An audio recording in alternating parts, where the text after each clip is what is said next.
ఇక మహారాష్ట్ర డీజిల్ అయితే అలో లేవు. మహారాష్ట్ర నుంచి ఏమన్నా అడ్వాన్స్ ఇచ్చినా ఇప్పుడే క్యాన్సల్ చేసుకోండి. మన లోకల్ డీజెస్ విత్ 2 బాక్సెస్, అంతకు మించి ఎటువంటి गणेश रहेगा, पीसफुल मीटिंग रहेगी, पीसफुल गणेश रहेगा। अब जैसे कि पुलिस हमारी है, ये लिखा हुआ है, बेटा भी अपने बाप का होता है। गलती करने के बाद बाप भी अपने बेटे को डराता है। तो अगर हम कोई गलती करें तो पुलिस रहेंगी हमारे भी, लेकिन हम गलती नहीं करना चाहते हैं। हम पीसफुल से रहना चाहते हैं, पीसफुल से रहेगा इंशाअल्लाह। ये गणेश पीसफुल से रहेगा, जो भी त्योहार रहेगा पीसफुल से। మార్నింగ్ లేవగానే చూడగానే అదొక న్యూస్ అలా కాకుండా ఉండాలంటే మనమే దగ్గర ఉన్నాం అనుకో, యాక్చువల్ ఏం జరిగిందని తెలుస్తుంది. ఆ ఉద్దేశంతో కంపల్సరీ నైట్ టైం ఒకటి పట్టుకోవాలని చెప్తా ఉంటాం. అదేవిధంగా మండపం ఏరియాలో మా వాళ్ళు కూడా రెగ్యులర్గా ఈ 9 days తిరుగుతూనే ఉంటారు. ఆ 9 days ప్రోగ్రాంలు తిరుగుతూనే ఉంటారు, చెక్ చేస్తూనే ఉంటారు. ప్రతి మండపం సంబంధించిన ఏరియాలో పాయింట్ తీసి పెట్టిస్తూ ఉంటాం. పాయింట్ తీసి పెట్టిస్తే ఆ మండపం నిర్వాహకులు పడుకుంటున్నారా లేదా రేపే కదా మన.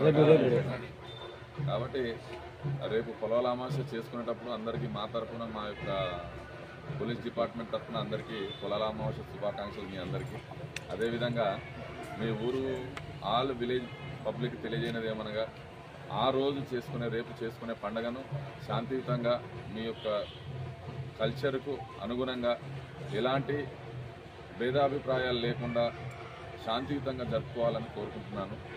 ఎందుకంటే పండగ కాబట్టి అందరూ ప్రశాంతంగా చేసుకొని ఎడ్లను మంచిగా కడిగేసేసి నీట్గా చేసేసేసి టెంపుల్ దగ్గర పోయి ఎడ్లను అలంకరణతోనే చూపించే పండగ ఒకటి. ఎడ్ల కొరకు మనం అరేంజ్ చేసుకున్న ఒక పండగ కాబట్టి అందరూ ఈ కొబ్బరి మండలంలో ఉన్న విలేజ్లో ఉన్న అందరూ ప్రజలు శాంతియుతంగా పొలాల అమావాస్య జరుపుకోవాలని కోరుకుంటూ, ఈ మీటింగ్ అంటే ఏ ఫెస్టివల్ అయినా కూడా శాంతియుతంగా జరుపుకోవాలి. చాలా సంతోషంగా మనం జరుపుకుంటే పండుగ పీస్ఫుల్గా కావాలనే ఉద్దేశంతోనే జరుపుకుంటూ ఉంటాం.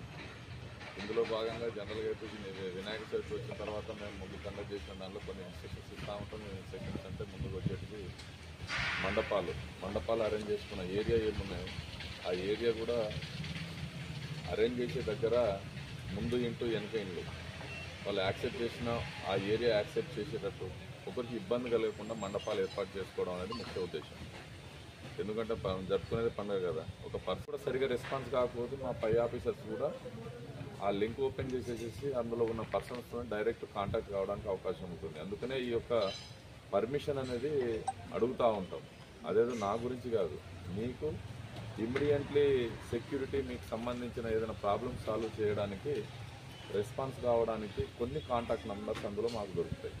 ఒకటి. రెండోది ఏంటంటే ఎలక్ట్రికల్ మనము పవర్ తీసుకుంటా ఉన్నాం. ఇప్పుడు ప్రజెంట్ సిచ్యువేషన్లో కొంచెం రైనీ సీజన్ ఉంది, ఎక్కడ చూసినా కొంచెము ఎర్త్ సర్క్యూట్ అనేది ఉంటుంది.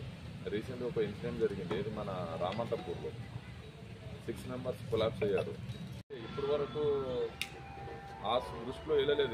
ఎందుకు వెళ్ళలేదంటే అంతగానం హెవీ సిస్టమ్ అనేది ఇంతకుముందు రాలేదు. ఇప్పుడు వస్తుంది కాబట్టి చెప్తున్నాం, ఇంతకుముందు రాలే కాబట్టి చెప్పలేదు. అర్థం చేసుకోండి. అది హెవీ సిస్టమ్ కాకుండా జనరల్గా 2 బాక్సులు అనేది సౌండ్ సిస్టమ్ అనేది ఇలా పెట్టుకుంటాం. మన లోకల్ వాళ్ళు ఇన్వైట్ చేయమని చెప్తున్నాం.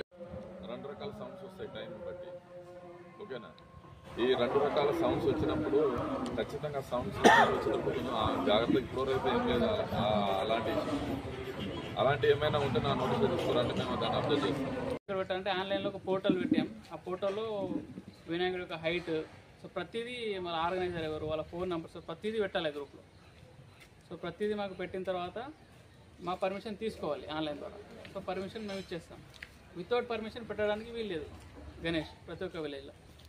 సో మళ్ళీ ఇంకోటి ఏంటంటే గణేష్లు అనేటి హైట్ చూసుకోవాలి మీరే. ఓకేనా, కత్తి పడాలి. ఓకేనా, పోయినసారి అంటే ఏదో పరిసరాన్ని ఈసారి మాత్రం అదే రోజు మాత్రం డైరెక్ట్ వెళ్ళినాం. ఓకేనా, మీ వాళ్ళకి చెప్పండి. ఏంటంటే నాకు సంబంధం లేదు సార్ అని చెప్పేసి వేరే వచ్చేసి ఆ ఊరేగింపులో కత్తి పట్టుకొని తిప్పిండు, తల్వార్ పట్టుకొని తిప్పిండు. అర్థమైందా? ఇట్లా తల్వార్ పట్టుకొని దిగడాలు, కత్తిని పట్టుకొని దిగడాలు అయితే ఖచ్చితంగా ఆ నిర్వాహకుల పైన కేసు చేస్తాను, అతని పైన కేసు చేస్తాను. ఇది మాత్రం పక్కా. ఇందులో మాత్రం ఎందుకు చెప్తున్నానంటే అది కరెక్ట్ కాదు. వాస్తవం కాదని తెలిసిపోతుంది ఒకటి. రెండోది ఏంటంటే ఊరేగింపు టైంలో కూడా కొన్ని ప్లేసెస్లో మనం కొందరు యాక్సెప్ట్ చేస్తారు, కొందరు యాక్సెప్ట్ చేయరు. అలాంటి ఏరియా మళ్ళీ టెన్షన్ అంటే ఎలక్ట్రికల్ పవర్ నుండి వచ్చే హీట్ ద్వారా కూడా కొన్ని ఇన్సిడెంట్ జరగడానికి అవకాశం ఉంటుంది. అది కూడా దృష్టిలో పెట్టుకొని అక్కడ మండపంలో